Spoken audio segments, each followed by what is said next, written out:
Subscribe करें और bell दबाएं ताकि कोई खबर रह न जाए।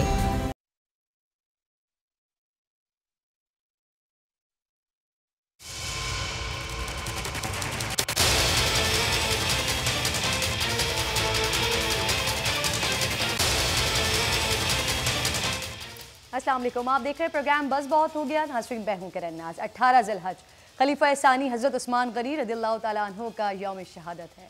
तीसरे खलीफा पैकर जूद सखा सैयदना उस्मान गनी को हुजूर अकरम सल्लल्लाहु अलैहि वसल्लम ने कई बार जन्नत की बिशारत दी और आपको अशरा मुबशरा सहाबा कराम में भी शामिल होने की सादत हासिल है। हुजूर अकरम की बेटियाँ हज़रत सैयदा रुक़ैया और उनके इंतकाल के बाद हज़रत सैयदा उम्मे कुलसूम आपके निकाह में आई। इसी वजह से उस्मान गनी को ज़ुन्नौरैन भी कहा जाता है। आप उन अव्वलीन शख्सियात में शामिल हैं जिन्होंने पहले इस्लाम कबूल किया। आप हाफिज़ कुरान, जामिल कुरान और नाशिरुल कुरान भी हैं। एक मौके पर आका अलैहिस्सलातु वस्सलाम ने फरमाया कि जन्नत में हर नबी का एक साथी और रफ़ीक होता है। मेरा साथी जन्नत में उस्मान गनी होगा। सैयदना हज़रत उस्मान गनी ने 24 हिजरी में निज़ाम खिलाफत को संभाला और 22 लाख मुरब्बा मील पर हुकूमत की। इसमें से बेशतर ममालिक फ़तह हो चुके थे, लेकिन अभी यहाँ मुसलमान मुस्तहकम नहीं हुए थे और ख़तरा ये था कि ममालिक और रियासतें दोबारा कुफ्र की आगोश में ना चली जाएं। लेकिन हज़रत उस्मान गनी ने फ़ौज को जदीद अस्करी अंदाज में तरतीब दिया। आपके दौरे खिलाफत में सैयदना हज़रत अमीर माविया ने इस्लाम का पहला बहरी बेड़ा तैयार करके बहरे औक़यानूस में इस्लाम का अजीम लश्कर उतार दिया। इस तरह रोम पर सख्ता तारी करके आपकी फ़ौजों ने फ्रांस और यूरोप के कई ममालिक में इस्लाम के आफाकी निज़ाम को पहुँचा दिया। इस्लामी फ़ौजों ने उस्मानी दौर में ही मुतादिद एशियाई ममालिक फ़तह किए। आपके दौरे खिलाफत में ही इस्लामी हुकूमत सिंध और काबुल से लेकर यूरोप की सरहद तक पहुँच गई। सैयदना हज़रत उस्मान गनी के दौरे खिलाफत में मुमलिकत इस्लामिया की हुदूद बहुत वसी हो गई थी। यहाँ इंतज़ामी और रफ़ाई शोबों का इजरा, हर इलाके में सस्ते इंसाफ की अदालतों का क़याम भी आपका मुनफरिद कारनामा है। हज़रत उस्मान गनी तमाम सूबों के गवर्नर, काजी और अरकान की दौलत की छान फटक करके नहायत ज़ीरक और मेहनती हाकिम मुकर्रर करते थे। आपका तरीक़ा था कि हर 3 माह या 6 माह बाद गवर्नर्स और आमाले हुकूमत के नाम हिदायतनामा जारी करते थे। एक मरतबा सैयदना हज़रत उस्मान गनी ने गवर्नर्स के हुक्मनामे जो उनको जारी किए उसमें तहरीर किया कि बिलाशुबा अल्लाह रब्बुल जलाल ने इमाम या अमीर को हुक्म दिया है कि वो कौम का निगरान हो या चरवाहा हो, और अल्लाह ने इसलिए उसको अमीर नहीं बनाया कि वो आवाम के टैक्स के बोझ तले रोन डाले। आवाम के लिए ऐसे सखी और गनी की इस माल की कीमत कि ताजर मुंह मांगे देने को तैयार, लेकिन ऐलान करते हैं कि ये सब अल्लाह की राह में फ़ुक़राए मदीना के लिए हैं कि इससे मुझे ज़्यादा नफ़ा मिलता है। शरपसंद मुनाफिक अनासिर आपकी खिलाफत से नाला थे। बुलवाइयों ने बगावत का एक ऐसा वक्त तय किया कि जब मदीना मुनव्वरा के तमाम लोग हज पर होंगे और ये अनासिर आपको खिलाफत से अलग कर सकें। हुजूर अकरम सल्लल्लाहु अलैहि वसल्लम के शहर को आगो खून में मुब्तला करके इस्लाम के तशख़्ख़ुस को पारा पारा कर दें। ज़िलक़त के पहले अशरे में बाग़ियों ने आपके घर का घेराव कर लिया। रसूल करीम की तालीमात और हिदायत के मुताबिक हज़रत उस्मान गनी ने सब्र और इस्तक़ामत का दामन नहीं छोड़ा। बाग़ियों ने 40 रोज़ तक आपका खाना और पानी बंद कर दिया और 18 ज़िलहज को 40 रोज़ से भूखे प्यासे 82 साला मज़लूम मदीना खलीफा सौम सैयदना उस्मान गनी को जुमअतुल मुबारक के रोज़ कुरान मजीद की तिलावत करते हुए रोज़े की हालत में इंतहाई बेदर्दी के साथ शहीद कर दिया गया। सैयदना हज़रत उस्मान गनी ने 12 दिन कम 12 साल तक 44 लाख मुरब्बा मील के वसी और ईस खित्ते पर इस्लामी सल्तनत कायम करने और निज़ाम खिलाफत को चलाने के बाद जाम शहादत नोश किया। अल्लाह रब्बुल जलाल तमाम मुसलमानों और मुस्लिम हुक्मरानों को सहाबा कराम और अहले बैत व अतहार के नक्शे कदम पर चलने की तौफीक अता फरमाए। प्रोग्राम के पहले सेगमेंट की जानिब आपको लेकर चलती हूँ। नाज़रीन, मॉनसून के चौथे स्पेल का दूसरा रोज़ शहर कायद में आज सारा दिन वक्फे से बादल बरसते रहे। अल्लाह तो मेहरबान है मगर हुकूमत बिल्कुल नाकाम दिखाई देती है। सड़कों पर बारिश का पानी भरा रहा, वहीं करंट लगने से वाक़यात में 5 अफराद जान से चले गए हैं। बनारस पुल और सरजानी टाउन में 2 बच्चे नदी में डूब गए हैं। 2 दिन में जान से जाने वालों की तादाद 10 हो गई है। एक तरफ एनडीए में दावा करा है कि कोरंगी नाला 100%, गुज्जर नाला 95%, मवाज गोट नाला 90% तक साफ कर दिया है। सिंध हुकूमत भी दीगर 35 बड़े नालों की बड़ी सफाई का दावा कर रही है। दूसरी तरफ लोगों के घरों में अब भी पानी दाखिल हो गया है। औरंगी टाउन हो या ओल्ड सिटी एरिया हो, हालत वही पुरानी सी है। नालों की सफाई का असर क्यों नजर नहीं आ रहा? सीवरेज के मसाइल इससे भी ज्यादा गंभीर हैं, इस पर भी बात करूंगी आज प्रोग्राम में। लेकिन साथ ही एक बड़ा खतरा नाज़रीन सर उठा रहा है और वो है लियारी नदी का, जिसकी सतह मुसलसल बुलंद हो रही है। और शहर में कुल जितनी तेज बारिश, जितनी ज्यादा बारिश, 130 मिलीमीटर बारिश होनी है और जितनी बारिश हो चुकी है मजीद होगी। ओवरफ्लो होने से आसपास की आबादियों को खतरा है, जिसे अब तक महफूज मकाम पर मुंतकिल नहीं किया जा सका। ये सब एक तरफ है और के इलेक्ट्रिक की सितम ज़रीफी एक तरफ है, जिसके 2 दिन में 1200 फीडर्स ठप कर गए हैं। शहर का 60% हिस्सा है जो अंधेरे में डूबा हुआ है। कई इलाकों में रात भर लाइट नहीं थी। वैसे तबाही नाज़रीन हैदराबाद में भी कम नहीं हो रही। 18 घंटों से बिजली गायब है और सड़कें तो अल्लाह माफ़ी करे, मगर यहाँ किससे शिकायत करें, किसको रहबर माने, किससे मदद की आस लगाएं? यहाँ तो सबका सब बिगड़ा हुआ है। जिस तरफ देखो बिगाड़ ही बिगाड़ है। शहर कायद की हालत ये है, ऐसा लग रहा था कि शायद वज़ीर आज़म पाकिस्तान ने नोटिस ले लिया है, एनडीएमए को कह दिया है, बड़े नालों की सफाई हो रही है कि अब जो बारिश होगी शायद शहर कराची की हालत मुख्तलिफ हो। लेकिन शहर कराची वही कहानी सुना रहा है जो पिछले हफ्ते और उससे पहले कई सालों से कहानी सुना रहा होता है। और फिर इस शहर से जरा सा आगे जाइए, हैदराबाद की तरफ जाइए, तो फिर वहां पर भी सूरत हाल ऐसे ही है, वहां पर भी बिजली की आंख मचोली जा रही है। तो इस शहर का कोई पुरसाने हाल है या नहीं? वो इस शहर का पुरसाने हाल नहीं है जो 12 साल से हुकूमत कर रहे हैं, या वो पुरसाने हाल उनके पास नहीं है जो पिछले 30 साल से बराजमान है, या फिर वो जो अभी ताज़ा आवाम का वोट लेकर हुकूमत में आए हैं। खुर्रम शेर जमान साहब मुझे पाकिस्तान तहरीक इंसाफ से ज्वाइन कर चुके हैं। तैमूर तालपुर पीपल्स पार्टी से मेरे साथ मौजूद है। मैं आप दोनों को खुशामदीद कहूँगी। खुर्रम, आपसे बात का आगाज़ कर लेते हैं। आप लोग 2 साल हुए हैं, कराची से आपने वोट लिया है, 35 सीटें ली हैं MNAs ने, फिर उसके बाद 14 सीटें यहाँ पर MNA की हैं, 35 सीटें यहाँ MPS की हैं। लेकिन शहर कराची आवाज़ उठाई जाती है, बात की जाती है, लेकिन फिर जब कोई तबाही आती है तो सिर्फ शहर तबाह दिखाई देता है। खुर्रम जी, बहुत बहुत शुक्रिया आपका। देखिए, मेरी आपसे गुजारिश है, आप लोगों ने वैसे ही अपना बहुत एक अच्छा रोल प्ले किया है इन सारे इश्यूज को हाईलाइट करने के लिए, लेकिन प्लीज हमें ये बात याद रखनी है कि वफाक की जिम्मेदारी क्या है। वफाक की जिम्मेदारी है कि NST के जरिए 18वीं तरमीम के बाद जितना पैसा सूबे सिंध को देना है वो। खुर्रम, आपको दोबारा कॉल कर रही हूँ क्योंकि आपकी आवाज़ में कुछ मसला आ रहा है, उसको दुरुस्त करके मैं दोबारा आपसे बात करेंगे और फिर उसके बाद इसको कंटिन्यू करेंगे। तैमूर, आपकी जानिब से तो नासिर हुसैन शाह साहब की जानिब से तो दावा कर दिया गया था कि हमारी मुकम्मल तैयारी है। फिर हम क्या इसी बात को कंसीडर करें क्योंकि ज़्यादा बारिश हो गई है इसलिए ज़्यादा पानी आ रहा है? बिल्कुल, ये तो बहुत नॉर्मल और जनरल सी बात है कि अगर इतनी बरसात कहीं भी दुनिया के किसी भी हिस्से में आएगी तो वहां पर तो फ्लडिंग होगी। बात यह है कि क्या आप सिंध के वजीरों को रोडों पे नहीं देख रहे? क्या आप पूरी डिस्ट्रिक्ट एडमिनिस्ट्रेशन रोडों पे नहीं देख रहे? पुलिस क्या अपना फाल काम नहीं कर रही? लोकल गवर्नमेंट्स क्या अपना फाल काम नहीं कर रही? हम सब रोडों पर हैं, रस्तों पर हैं, हम सबकी जिम्मेदारियां लगाई गई हैं। मुझे डिस्ट्रिक्ट उमरकोट में भेजा गया है। मेरे काबिल दोस्त सिंध के जो मेरे काबीना के मेंबर्स हैं वो हर डिस्ट्रिक्ट में खड़े हुए हैं, अपनी टीमों के साथ वो पानी निकाल रहे हैं।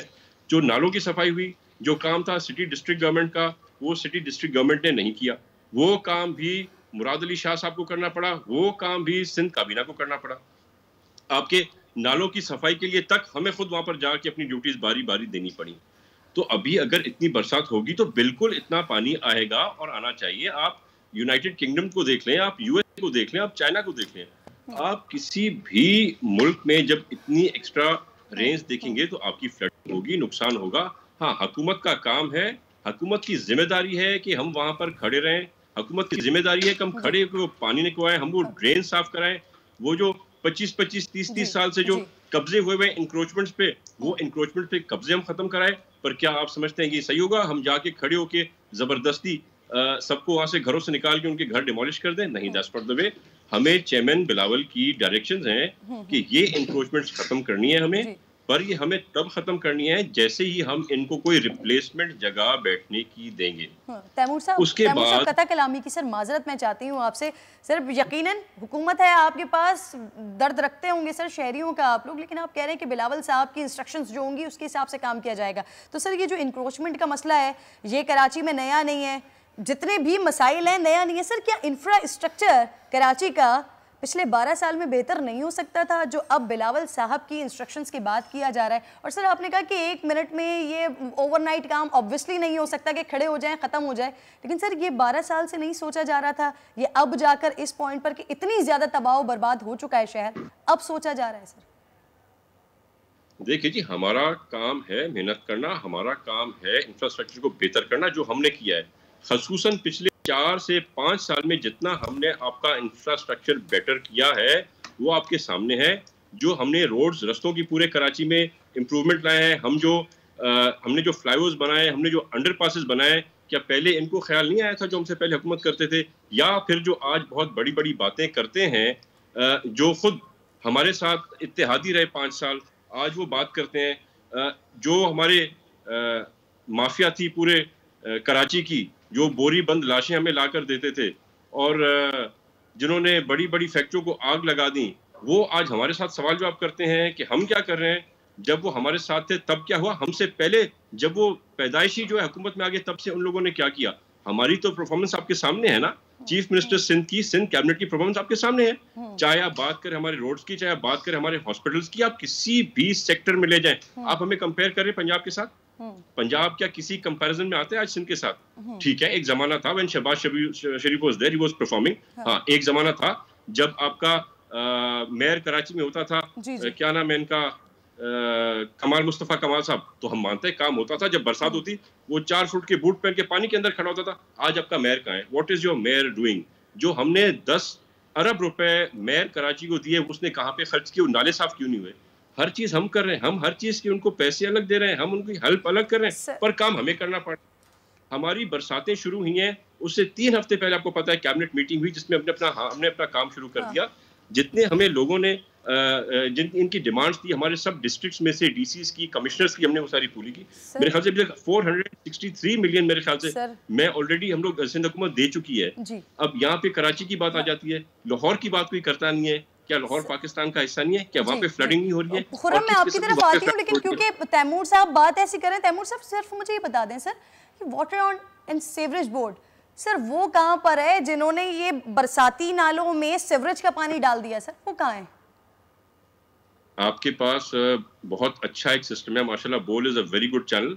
आप जरा अगर चेक करें, अपनी टीम्स को कहें कि जहां जहां पे हमारे मिनिस्टर्स खड़े हैं, जहां जहां पर हमारी डिस्ट्रिक्ट एडमिनिस्ट्रेटर, क्या वहां पर ये काम नहीं कर रहे? इस इदारे के अफसरान क्या हर जगह पर नहीं खड़े हुए अभी? और क्या नहीं खड़े हुए थे इन बरसातों से पहले भी ये नाले साफ कराने को, ये सिस्टम पूरा क्लियर करने को? तो बात ये, हमारी नीयत साफ है, हमें मेहनत करनी है, मेहनत कर रहे हैं। पर अब अगर तनकीद करने पे कोई आएगा तो फिर तो उस पर कोई इनकार कोई कर नहीं सकता किसी बात का। पर हमारी वर्किंग आपके सामने है। हमने ना सिर्फ खुद सारा काम किया है, हमने साथ साथ खुर्रम साहब, ठीक है तैमूर साहब, जो भी हमारे थे, हमने सब डिपार्टमेंट्स को इन्वॉल्व किया हुआ है, हमने सबको एक्टिव किया हुआ है। आप मुझे सिर्फ ये बता दें कि आज पीटीआई के जो 13-14 एमएनएज है वो कहाँ पर है? वो आपको कहीं नजर आए? उनके पास वफाकी हुकूमत है, उनके पास बहुत वसाइल है, उनके वफाकी वजीर कहाँ है, उनके एमएनएज कहाँ है? आपकी एमक्यूएम के नुमाइंदे कहाँ हैं? क्या बस एक पीपल्स पार्टी ही सारा काम करेगी यहाँ पर?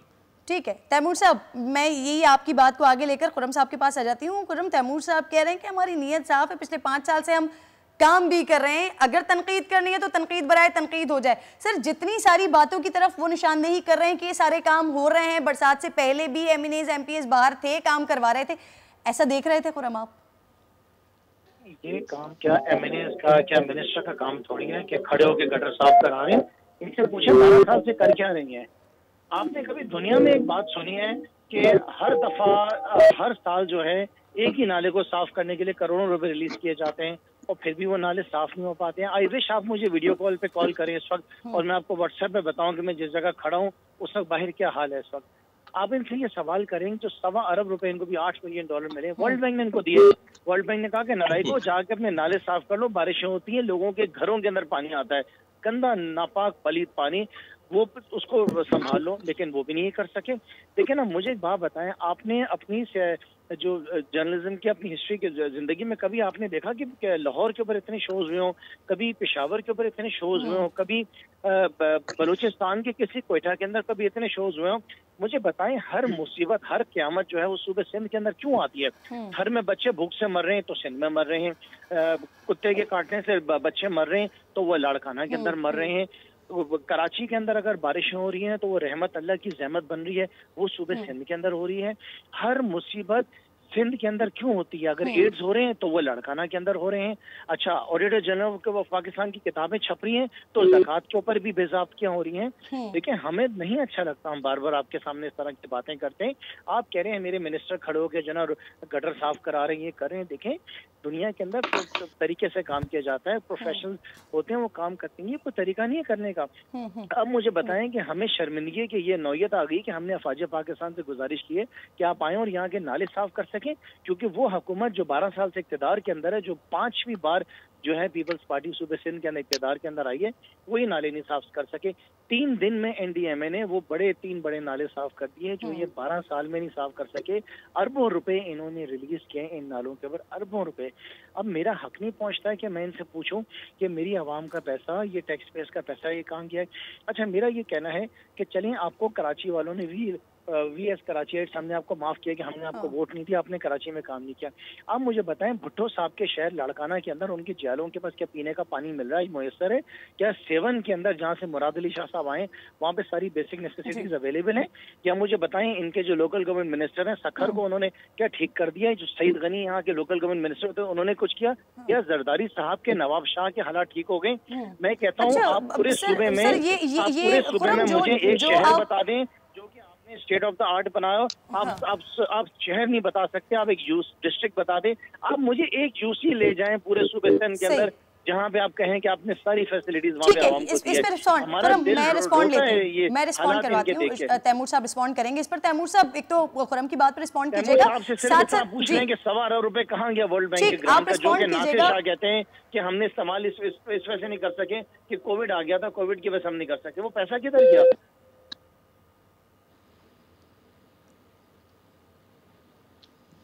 तैमूर जी जी, आप रिस्पॉन्ड कर रहे हैं खुरम की बात पर, फिर मैं आपसे सवाल लेती हूँ। सबसे पहले तो मैं रिक्वेस्ट करूंगा, अगर वाकई खुरम शेर जमा आज अपने घर से निकल आया है और पानी की तरफ है, तो वीडियो पे जरा अपनी शक्ल तो मुझे दिखा दे, क्योंकि मैं तो तरस रहा था कि मेरे इन भाइयों में से कोई तो पीटीआई का एमपीए, कोई तो पीटीआई का एमएलए जरा रोड पे आए, जरा पानी साफ कराते हमारी मदद करने को आ जाए। चलें, अगर आए तो बड़ी बात है, मुझे भरोसा नहीं है। दूसरी बात जो उन्होंने की, जो उन्होंने पैसों की बात की, ये गलत बात कर रहे हैं। आपने भी नासिर शाह की स्टेटमेंट सुनी थी और मैंने भी सुनी थी। ये जो पैसे आए थे, ये इनकी सिटी डिस्ट्रिक्ट गवर्नमेंट को दिए गए थे, हमें नहीं दिए गए थे। हम इनको असिस्ट कर रहे थे। वो पैसे क्यों नहीं यूज हुए, ये अपने इत्तेहादियों से पूछें। दूसरे नंबर पे जो इन्होंने बात की कि इनको मजबूरन एनडीएमए को लाना पड़ा, मैं आपको बताता हूँ क्यों लाना पड़ा। क्योंकि ये अपने इत्तेहादियों पर भरोसा नहीं करते हैं। इनको पता था 10 अरब जो सिंध गवर्नमेंट ने दिए सिटी डिस्ट्रिक्ट गवर्नमेंट वैसे ही खा गए, और अगर इमरान खान अभी और पैसे था वो भी इनके इत्तेहादी भाई खा जाते। तो फिर जाहिर बात है, जब इनको किसी पे भरोसा नहीं है, पीपल्स पार्टी का गुड फेम देख के ये परेशान और तैमूर साहब, एक वीडियो देखी होगी आपने, आपकी नजर से गुजरी होगी, बड़ी तकलीफ दे वीडियो है सर। मुझे याद है सुप्रीम कोर्ट की वो रूलिंग याद है, जस्टिस गुलजार साहब के वो वर्ड्स याद हैं जो उन्होंने कराची के लिए कहे थे। फिर ये तमाम ऑर्डर्स आए थे, ये वुडिंग सर नहीं होगी, ये उतारे जाएगी, कराची का इंफ्रास्ट्रक्चर दुरुस्त किया जाएगा। ये बड़े बड़े बिलबोर्ड सर नजर आ रहे हैं, और आज तो जो तकलीफ दे वीडियो सामने आई है, शहरियों के ऊपर गिरे हैं, जख्मी हालत में है। सर, कौन इजाजत दे रहा है? कौन लोग हैं? जो सुप्रीम कोर्ट का ऑर्डर भी है, गवर्नमेंट ने पहले बड़ा जबरदस्त इस पे काम करने की कोशिश भी की, और उसके बावजूद भी बिलबोर्ड्स भी नजर आ रहे हैं, लोगों को जख्मी भी कर रहे हैं। सर, ये जो बिलबोर्ड्स हैं, ये आते हैं इनके डीएमसीज के अंदर। वहाँ का जो डीएमसी का चेयरमैन है, जरा उससे पूछें कि जब सुप्रीम कोर्ट की रूलिंग के बाद लोकल गवर्नमेंट डिपार्टमेंट ने इन सबको पाबंद किया कि कहीं भी बिलबोर्ड इस फलाने साइज से ऊपर का नहीं लगेगा, तो उन्हें कैसे अलाउ किया? पर ये तो एक्शन लेंगे ना, क्योंकि इनके इत्तेहादी भाई हैं, तो ये तो कभी एक्शन लेंगे नहीं। शुगर क्राइसिस ये लेके आए, पेट्रोल क्राइसिस ये लेके आए, गोल्ड की प्राइसेस इन्होंने कहाँ पहुंचा दी। अलीमा बाजी हमारी जो है सो अरबों रुपए डिक्लेयर कर देती हैं कि उन्होंने अरबों रुपए कमा लिए, आके और अपना सिलाई मशीनों के थ्रू कपड़े सी के, तो इस तरह थोड़ी होता है। इन्होंने करप्शन का जो खात्मा करने आए थे, करप्शन का तो बाजार सब सरगर्म कर दिया है। खान साहब ने कहा था कि डॉलर जब एक पैसा बढ़ता है तो इतनी करप्शन पीएम करते हैं, तो अभी कितनी करप्शन प्राइम मिनिस्टर साहब कर रहे थे कि मैं क्लियर करके दूं ना मेरे भाई। ठीक है, शेरजमान साहब की बात है तो मैं क्लियर करके दें। सर एक और बड़ा मसला के इलेक्ट्रिक का, जब बारिश होती है ये के इलेक्ट्रिक का बड़ा मसला शुरू हो जाता है। खुरम, आप लोगों ने पाकिस्तान तहरीक इंसाफ ने के इलेक्ट्रिक के दफ्तर के सामने जाके बड़ा एहतजाज किया, वजीर आजम साहब से शिकायत की। अब कराची से आगे जाइए हैदराबाद, वहां भी यही हाल है, 18 घंटे से लोगों को बिजली मैसर नहीं है। हेस्को के खिलाफ भी कोई एहतजाज या वजीर आजम से कोई शिकायत करने का प्लान कर रही है कराची की तंजीम, कराची की पाकिस्तान तहरीक इंसाफ? अच्छा देखिए, सबसे पहली बात जो डीएमसी के बारे में बात करें, जो वीडियो आप दिखा रही होंगी वो आज जो गिरा है अवारी टावर पे, वो डीएमसी साउथ के इलाके में आता है, जिसमें पीपल्स पार्टी के चेयरमैन, ये जरूर उनसे सवाल करेंगे बोर्ड क्यों लगा था। दूसरी बात आपने जो के इलेक्ट्रिक के बारे में बात की है, दूसरी बात जो आपने के इलेक्ट्रिक के बारे में की है, देखिए मैं कभी भी के इलेक्ट्रिक को सपोर्ट नहीं करूंगा, मैं कभी उनका स्पोक्स पर्सन नहीं बनूंगा। ये इतने नालायक हैं कि जब तक ये यहाँ पे रहेंगे, जब तक इनकी मोनोपली रहेगी, कराची वाले इसी तरीके से तड़पते रहेंगे। हमने अपनी वफाक से डिमांड किया है कि इनकी मोनोपली को खत्म करना चाहिए, एक से जो है पावर प्रोड्यूसर्स होने चाहिए।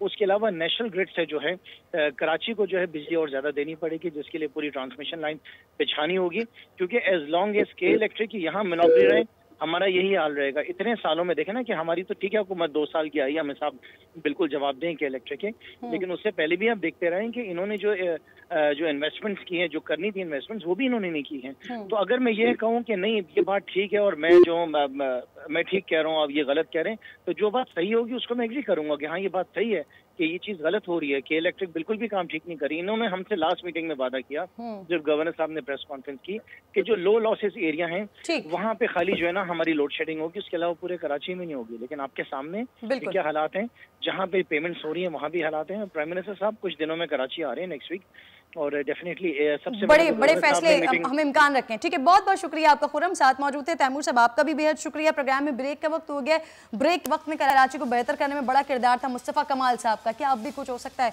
बात करूंगी उनसे लेकिन ब्रेक के बाद।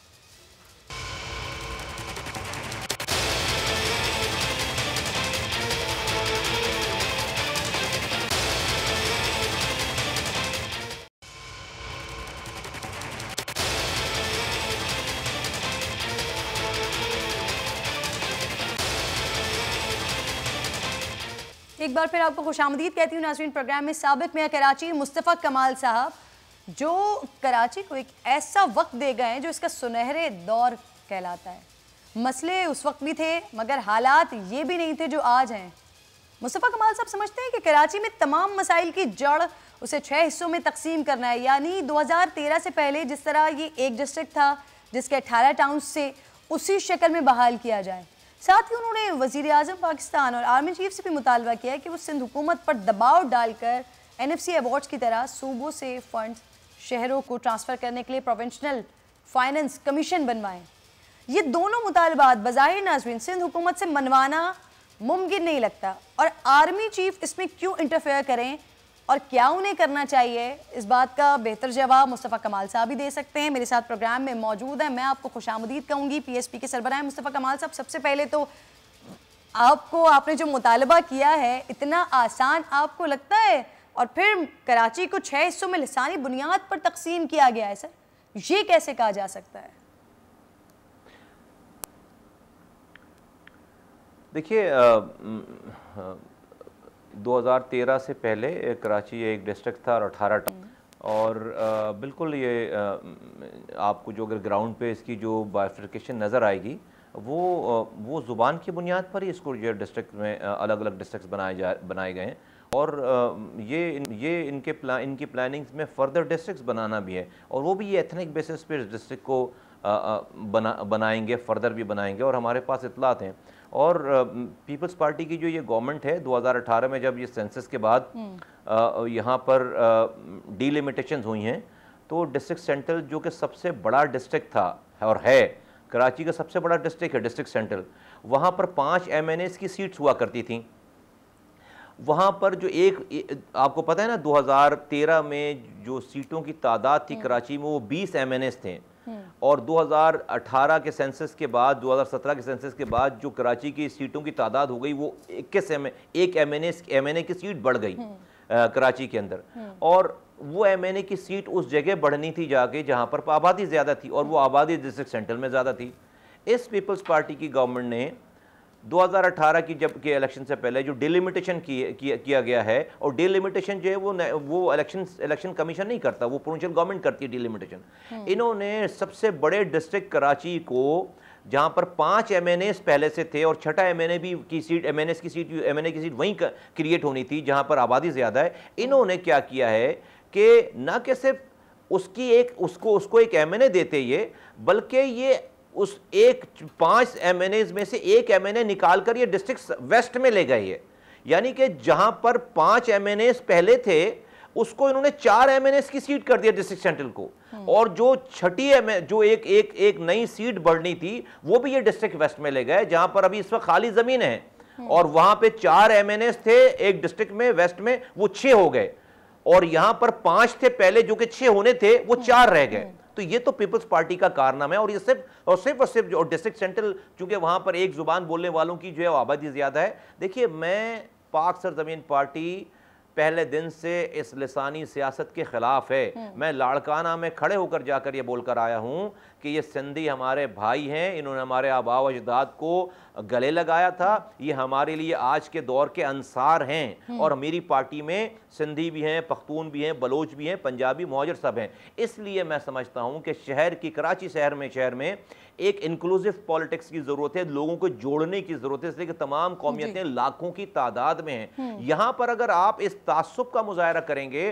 तो फिर पाकिस्तान को और कराची को किसी दुश्मनों की जरूरत होगी नहीं। यहां पे वो जो लड़ाई का सिलसिला शुरू होगा वो कभी भी खत्म नहीं होगा। तो इसलिए मैं और फिर इन्होंने डिसेंट्रलाइज 18 टाउन्स थे, जिसके अंदर हर टाउन के अंदर 7-8 एवरेज यूनियन काउंसिल्स आती थी। अभी डिस्ट्रिक्ट इन्होंने उसको डिसेंट्रलाइज से सेंट्रलाइज कर दिया और डिस्ट्रिक्ट बना दिए। अभी डिस्ट्रिक्ट सेंट्रल के में यूसीज की तादाद 51 है।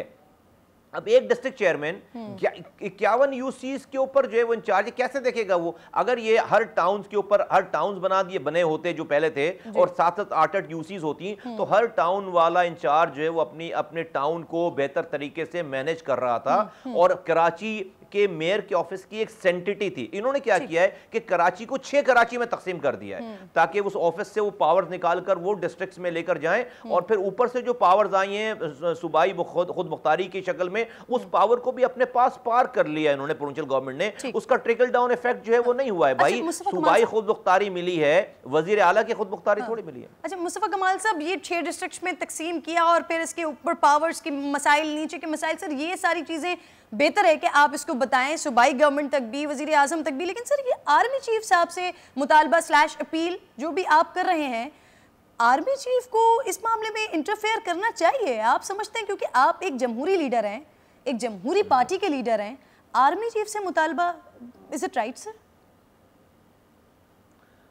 जी बिल्कुल, ये इस वक्त सही है। उस वक्त ये गलत होता कि जब आपके मुल्क में आर्मी चीफ साहब की कोई आप इन्वॉल्वमेंट ना करते, कोई भी ना करता। ठीक है, आज से मेरी कल की प्रेस कॉन्फ्रेंस से 48 घंटे पहले आर्मी चीफ साहब को और पूरी इंस्टीट्यूशन को वज़ीर आज़म पाकिस्तान ने नालों की सफाई की निगरानी के ऊपर लगाया है। NDMA जो कि नेशनल डिज़ास्टर मैनेजमेंट है, जिसको हेड जो है वो एक ऑन ड्यूटी लेफ्टिनेंट जनरल करते हैं, उनको जो है वो आपने नालों की सफाई के लिए यहाँ पर बुलवाया है। तो भाई मैं अगर ये कह रहा हूँ कि भाई मैं तो ये कह रहा हूँ कि नालों की सफाई उनका काम नहीं है, और अगर खुदा न खास्ता वो भी नाकाम हो जाएंगे तो हम किसे बुलाएंगे? मैं ये कह रहा हूँ कि आज के दौर में भाई देखिए, वज़ीर आज़म वज़ीर आला तो हमारी बात नहीं सुनता। यहाँ की जो लोकल गवर्नमेंट है जिसके पास मैंडेट है उसको वो करप्ट हो गई है। तो मेरे पास कोई और ऑप्शन नहीं रह जाता कि मैं पाकिस्तान के रियासती इदारों को ही आवाज़ लगाऊं कि भाई ये कोई मकबूजा कराची, मकबूजा कश्मीर नहीं है कि आप सिर्फ इखलाकी बयान देंगे वहाँ से बैठकर या यूनाइटेड नेशन में जाकर तकरीर करेंगे। नहीं, ये पाकिस्तान की शहर है कराची। सर वो जो जिसकी आप बात करें वो एक इदारा है सर, डायरेक्ट आर्मी चीफ को तो नहीं बुलाया, लेकिन फिर भी आपकी इस बात पे सर ये फर्स्ट टाइम नहीं हुआ है। करप्ट हुक्मरानों के खिलाफ कार्रवाई का मुतालबा हो सर, कराची का मुतालबा हो, कराची के तरक्याती काम का मुतालबा हो, गवर्नेंस का मसला हो, या अब फाइनेंस बिल का मुतालबा हो, सर आप हर काम में आर्मी चीफ की तरफ ही देखते हैं मुस्तफा कमाल साहब? जी ऐसा नहीं है कि हम लोग जो है वो यहाँ पर इतनी ऐसी गुफ्तगू करें कि बड़ी डेमोक्रेटिक और बड़ी आइडियल और बड़ी चीज़ें ऐसे कि जो मैं भी बोलूँगा तो डेफिनेटली वो टिकट्स चलने लग जाएंगे। लेकिन भाई कौन सा ऐसा मामला है कि जो आप उनसे आपके आपकी आपकी आपने उनको इन्वॉल्व नहीं कर रखा, हुकूमतों ने इन्वॉल्व नहीं कर रखा, कौन से मामले में इन्वॉल्व नहीं कर रखा। पर यहाँ पे मसला ये है कि ये कराची का जो इशू है ये नेशनल सिक्योरिटी का इशू है। यहाँ पर रॉ की पेनेट्रेशन है, 22 सालों से रॉ से यहाँ पर पैसे लिए जा रहे हैं और यहाँ पर कार्रवाइयाँ की जा रही हैं। कराची के नाले की सफाई को सिर्फ नाले की सफाई से मत देखें। देखिए अभी की जो सूरत हाल है, पीने का पानी आप नहीं दे रहे, सीवरेज का निज़ाम आप ठीक नहीं कर रहे, नाले आप साफ नहीं कर रहे, रोज़गार आप नहीं दे रहे, जाली डोमिसाइल बनाकर आप कोटा सिस्टम को भी आपने बेड़ागर्क कर दिया। जो कोटा कराची सिंध का है, शहरों का है, उसका भी आपने बेड़ागर्क कर दिया। लाइट आप नहीं दे रहे, यहाँ पर कुछ भी नहीं है। तो ये लावा पकड़ा है और at the end of the day बाद में आप आर्मी को बुलाएं, यहाँ पे आप ऑपरेशन करें, यहाँ पर दहशतगर्द पहले बनाएं, उसके बाद फिर दहशतगर्द पकड़ें। तो ये काम जो है वो 40 सालों से होता चला आ रहा है। तो मुस्तफ़ा कमाल जो मुल्क के लिए, शहर के लिए, इस रियासत के लिए ठीक समझता है, वो बिल्कुल बोलता रहेगा। कौन सी ऐसी चीज़, कौन सा ऐसा लीडर है, कौन सी ऐसी पार्टी या ऑपोजिशन की हो या हुकूमत की हो या वजीर हो या और दूसरे लोग हों, वो जाकर जो, चूंकि भाई उनका एक रोल है, अभी आप माने या ना माने, इदारों का एक रोल। और आपने कहा कि उन्होंने एक इदारे को बोला, नहीं, वजीर आजम साहब ने 2 ट्वीट्स की हैं। एक तो उन्होंने एनडीएमए को कहा कि कराची चले जाओ, दूसरा उन्होंने पाकिस्तान आर्मी को कहा कि उसकी सुपरविजन करें। उन्होंने बाकायदा पाक आर्मी को इन्वॉल्व किया इसके अंदर।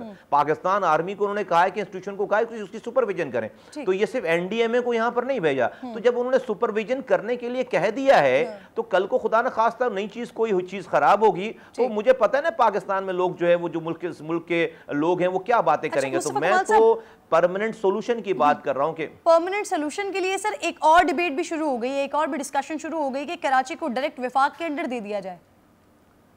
सर आप समझते हैं ऐसा होना चाहिए या नहीं? उसकी मेरे पास देखिए, मेरे पास तो कोई ये सोशल मीडिया पे कोई ऑफिशियल आदमी तो ये बात मुझे करता हुआ नजर नहीं आ रहा। ये तो इधर उधर से जो है वो लोग बातें कर रहे हैं। जब तक कोई हुकूमत का ऑफिशियल वर्जन नहीं आएगा, मैं इसके ऊपर कैसे कमेंट करूं। तो मुझे नहीं पता कि हुकूमत ये सोच रही है।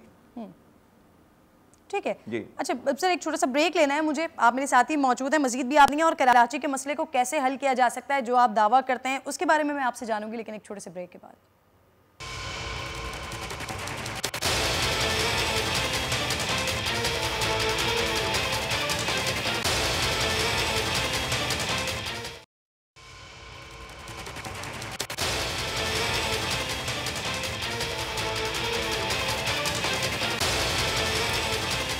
वेलकम बैक वंस अगेन जी। प्रोग्राम में आज मुस्तफ़ा कमाल साहब मेरे साथ मौजूद हैं। मुस्तफ़ा कमाल साहब, आप दावा करते हैं कि 3 माह में कराची को साफ कर देंगे।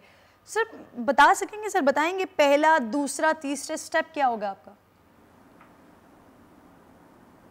देखिए, ये आप पुरानी बात कर रही हैं कि जब आज से 8-9 महीने पहले की बात है, शायद साल होने वाला होगा, कि जब ये एक कैंपेन शुरू हुई थी। यहाँ पर एक वज़ीर साहब आए थे, वफाकी वज़ीर, उन्होंने शुरू की थी कैंपेन, और 1 महीने तक तूफ़ान बदतमीज़ी चलती रही यहाँ पे। वो उसको ब्लेम, और फिर जो है प्रोविंशियल गवर्नमेंट कुछ कहती थी, मेयर कुछ कहता था। तो ये जो मेयर के स्टेटमेंट्स और प्रोविंशियल गवर्नमेंट के स्टेटमेंट्स पे मैंने एक प्रेस कॉन्फ्रेंस करके कहा था कि ये इन्हीं इख्तियारात, और जो लोग इख्तियारात के ना होने का रोना रो रहे थे, तो मैंने कहा था कि इन्हीं इख्तियारात को मुझे दे दो, मैं 3 महीने में शहर साफ़ कर दूंगा। और उसके बाद उन्होंने मुझे रिडिक्यूल करने के लिए, उन्होंने मेरा मजाक उड़ाने के लिए शायद जो है मेरा एक ऑर्डर निकाला, लगा दिया था। मुस्तफ़ा कमाल साहब, पिछले दिनों जब आप मेरे प्रोग्राम में मौजूद थे, तब भी आपने ये बात कही थी कि इन इख्तियारात के साथ आप कराची को बेहतर कर सकते हैं। जी मैं कह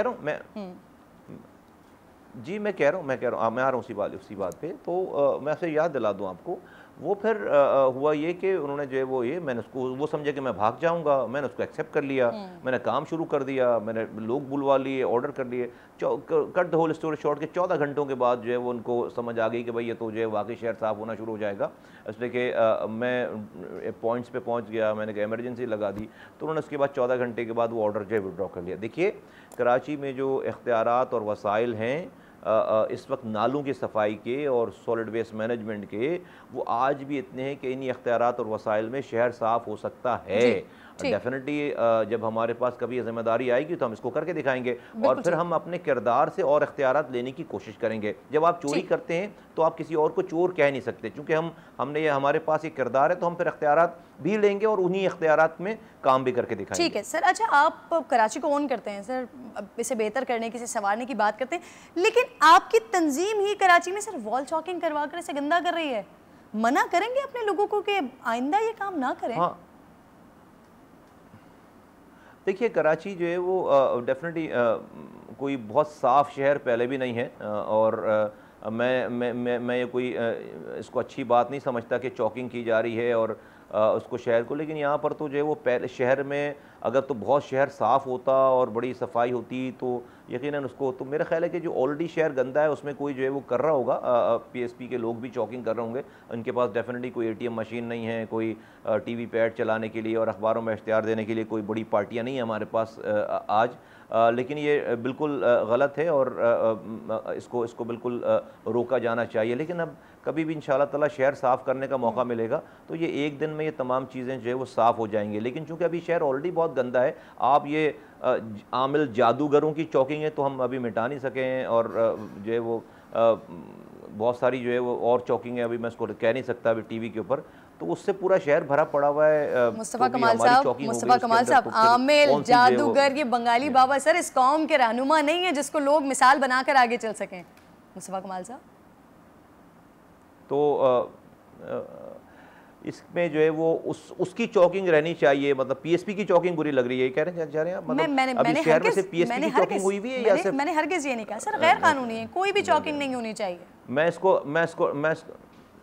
जी नहीं, लेकिन बिल्कुल सही बात आप कहें, मैं तो उसको डिफेंड नहीं कर रहा, मैं इसको डिफेंड नहीं कर रहा, मेरे किसी कारकुन ने जो है वो कर दी होगी, नीचे चॉकिंग कर दी होगी, लेकिन उसको जो है वो तमाम पार्टीज़ की चॉकिंग जब दीवार में नज़र आती है तो उसने अपना भी नाम लिख दिया होगा कहीं ना कहीं।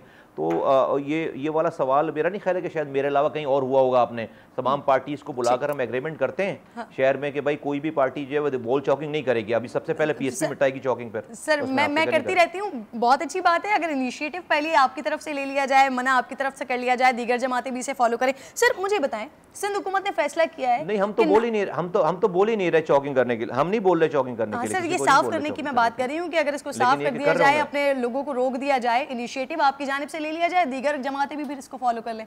अच्छा मुझे मुस्तफा कमाल साहब ये कहिए, सिंध हुकूमत ने फैसला किया, फिर जब चॉकिंग नहीं हो तो फिर आप लोग कहते हैं कि पीएसपी मौजूद नहीं है ना, चॉकिंग ये भी मसला है ना, बड़ा मसला है, जब फिर आप लोग मानते भी नहीं है ना कि भाई शहर में अगर चॉकिंग नहीं है तो फिर पीएसपी भी मौजूद नहीं है, तो थोड़ा सा ये बताना पड़ता है, कर देंगे पीएसपी मौजूद है तभी सर आज आप मेरे शो पे मौजूद है। मुस्तफा कमाल साहब पीएसपी है। सर मुझे बताइए, हुकूमत ने फैसला किया है कि नालों पर पेट्रोल पंप और दुकानें जिसने भी बनवाई हैं उनके नाम मंजर आम पर लाएंगे, आना चाहिए सामने ऐसे नाम?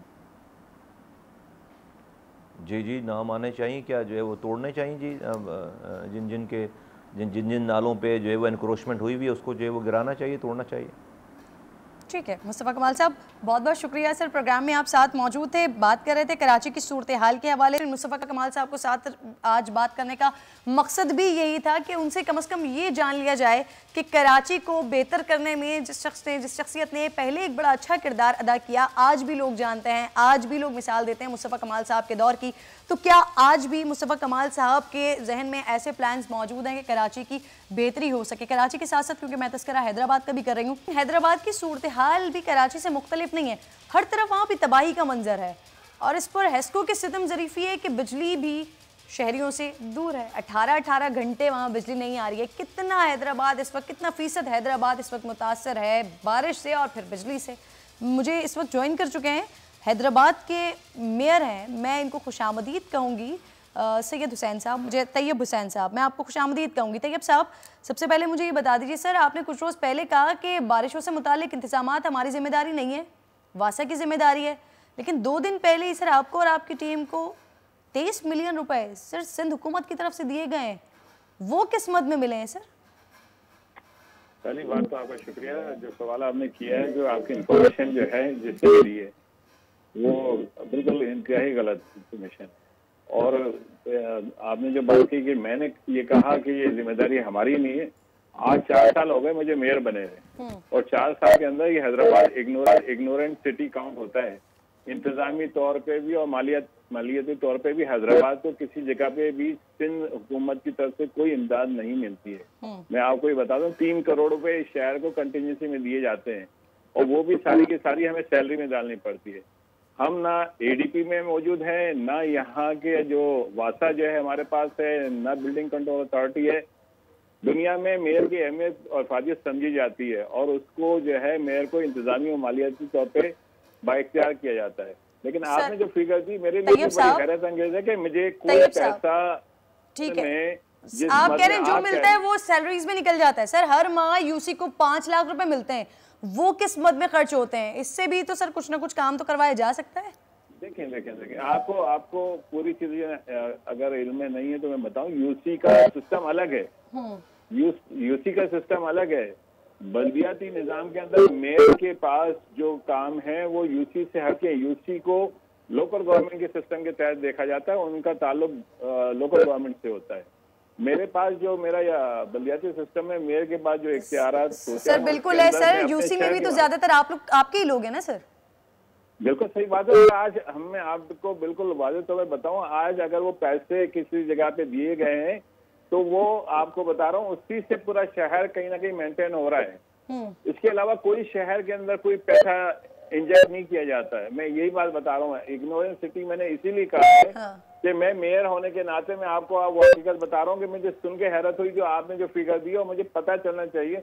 मैं आपसे प्रोग्राम के बाद पूछूंगा ये आपके पास इंफॉर्मेशन किसने दी है? ठीक है सर, मुझे आप ये बता दीजिए कि आप इग्नोरेंस सिटी से कह रहे हैं पिछले 4 सालों में बहैसियत मेयर कौन से नए प्रोजेक्ट बनाए हैं जिन्हें जाते हुए आप अपनी कामयाबी समझते हैं और इस बुनियाद पर अगली बार भी फिर आप वोट के लिए खड़े हो जाएं? सर देखिए मैं समझता हूँ कि मैंने अपनी जो पोजीशन है, मैं समझता हूँ कि मेरी जो एज ए मेयर जो पोजीशन रही है उसमें हमारे पास एक कंपोनेंट रहा है। आपको मैं ये बताना चाह रहा था, जो चीज मैं दिखाना चाह रहा था, एक और जो है मेयर की पोजीशन का, यहाँ सैनिटेशन का सिस्टम सिर्फ मेरे पास है, वासा मेरे पास नहीं है, बिल्डिंग कंट्रोल अथॉरिटी मेरे पास नहीं है। ADP जो है जो बुनियादी तौर पे आपको पैकेजेस दिए जा रहे होते हैं, मैं उसमें ऑन बोर्ड नहीं हूँ। तो मैं तो आपको सिर्फ ये बता रहा हूँ कि जिस शहर में लैंडफील्ड ना हो, अभी मानसून की तैयारी के हवाले से नॉन सीरियस एटीट्यूड ये है कि अभी मीटिंगें की जा रही हैं, इसकी तैयारी मानसून की बहुत पहले की जाती है और इसमें इंतजामी तौर पे जब आपको बता रहा हूँ कि मेयर को अगर एक अहमियत दी जाती है, अफादियत को उसकी मानी जाती है, तो उसके लिए सिस्टम को पूरा उतरना पड़ता है, उसको फीड करना पड़ता है। लेकिन हम फिर भी किसी जगह पे ये नहीं करेंगे पब्लिक को मायूस करने की बात कर रहे हैं। हमने अपनी कैपेसिटी से बढ़कर अभी ईद कुर्बान पे भी हमने पूरे शहर में हमने किया है। हमारे पास ना सॉलिड वेस्ट मैनेजमेंट है हैदराबाद में, ना कोई और सिस्टम मौजूद है। सही। लेकिन फिर भी आज भी हम पूरे शहर का दौरा करके तमाम जितने भी सिस्टम है हमारे पास वो पूरा करने की कोशिश। बिल्कुल ठीक है, बहुत बहुत शुक्रिया सर, आप प्रोग्राम में साथ मौजूद थे। प्रोग्राम का वक्त भी खत्म हो गया है, साइनिंग ऑफ। इंशाल्लाह आपसे मुलाकात होगी बहुत जल्द। अपने मुल्क का ख्याल रखिए। अल्लाह ने के बाद